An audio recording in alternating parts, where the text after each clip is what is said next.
328 грамм. Маленький, компактный, автофокусный, с отличными оптическими характеристиками объектив.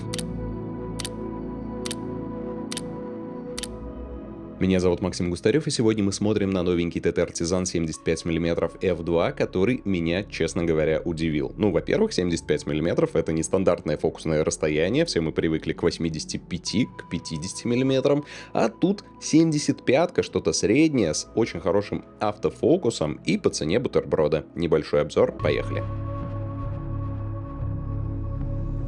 Сразу дисклеймер: 75 мм f2.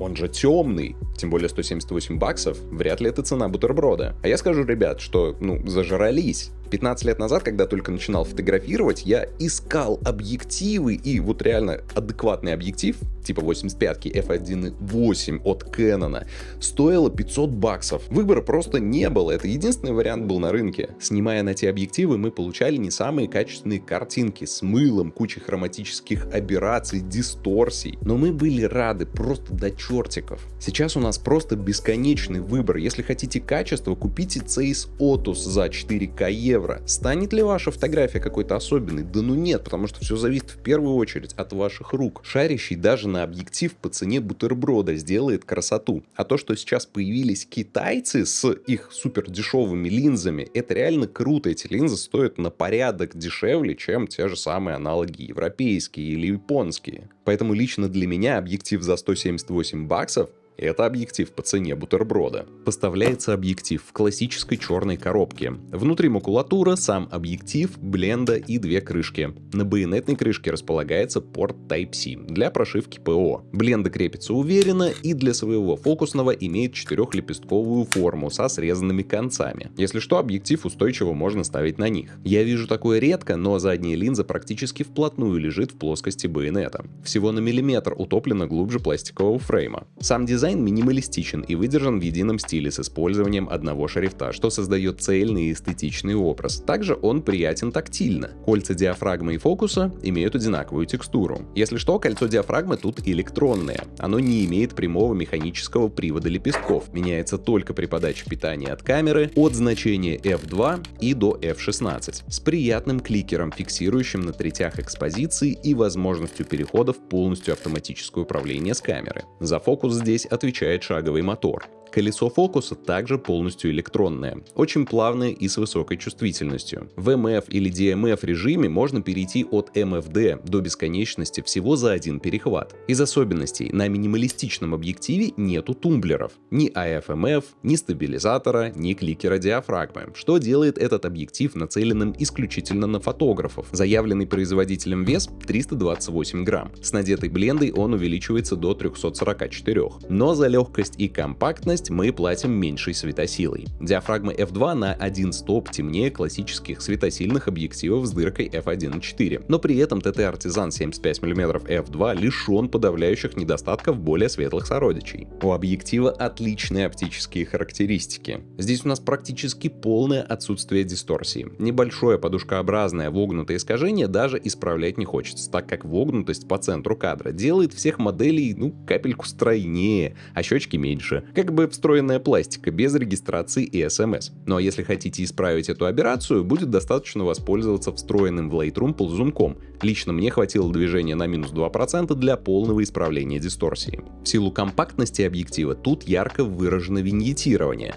f2, f2.8, f4 и даже f5.6 немного затемняет края. Если брать в расчет, что 75 мм все-таки больше travel портретный объектив, виньетку я отнесу больше к плюсу, чем к минусу. Напишите вообще в комменты, кто исправляет виньетирование. Мне кажется, естественное затемнение кадра по краям — это наоборот дополнительный акцент на портретируемое. Штука классная, я в постобработке накидываю дополнительную виньетку, а не удаляю ее. Резкость на открытую спокойно разрешает 24 мегапикселя, явного мыла тут нет. И в центре, и по краям я вижу плюс-минус одинаковую резкость, которую единственное, что омрачает, это наличие комы. И эта аберрация проявляет себя при открытии диафрагмы, начиная со значения f4. Поэтому он точно не для астрофото. Если смотреть на центр и прикрыть диафрагму на один стоп, на f2.8 картинка будет более резкой.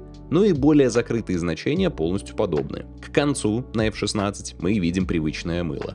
К сожалению, у меня сейчас нету камеры с большим количеством мегапикселей. Наверное, все-таки придется переходить на большее количество мегапикселей, но хочется сохранить компактность, поэтому, наверное, рассмотрю Sony A7C-R. Там 61 мегапиксель, поэтому чисто для теста на резкость пойдет. В контровом свету объектив выдает приятную, но явную засветку, которая срезается при уведении оптической оси в сторону от источника света. Хроматических аберраций тут тоже в явном виде я не заметил. В картинке мне очень понравилась чистота цвета и контраста. Вот в сравнении вам 3 кадра. TT Artisan, Meike 85 f1.4, о которой я рассказывал в прошлом ролике, и Premium Sigma 85 f1.4 Art. Если перелистывать изображение, можно обратить внимание, что Meike дает более мягкую, менее контрастную картинку с небольшим теплым тонированием. В ту очередь, как TT Artisan практически полностью копирует контраст и цвет Sigma Art. А она все-таки, как и GM оптика, считается эталоном качества. Просто приятно, что TT Artisan из бренда Fufla Lens плавно перетекает в производитель, стремящегося к высокому качеству изготовления своей оптики. STM привод автофокуса в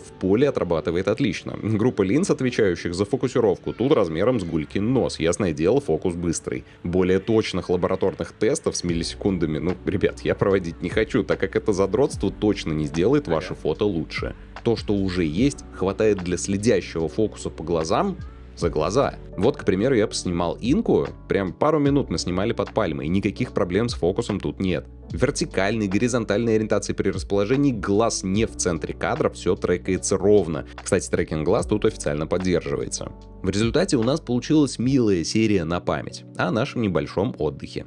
Подводя итог. Я люблю снимать на широкие углы, но сейчас, к примеру, если я еду в путешествие, я не готов с собой брать условный 24 мм f1.4 Art, который весит под килограмм, потому что объектив тяжелый. Мне намного удобнее будет взять Sigma 20 мм f2 Contemporary, которая весит 370 грамм, и спокойно путешествовать, не напрягая свою спину. Ровно так я поступил этим летом, когда гонял на отдых в Португалию. Абсолютно все я снимал на 20 мм, но согласитесь, 20 мм это достаточно широкий угол, и хотелось бы делать какие-то кадры на более узкое фокусное расстояние. И вот здесь пригодилась бы 85-ка, к примеру, но она весит больше самой камеры. И вот за место этой 85-ки я с удовольствием возьму TT Artisan. Его продавать я точно не буду, а буду его брать с собой в путешествие в будущем. Его я считаю именно удачным с точки зрения travel фотографии. RAW-файлы с этого стекла вы можете скачать по ссылке в описании. Также поставьте лайк и подпишитесь на канал. Мне будет очень приятно. И до новых встреч. Пока.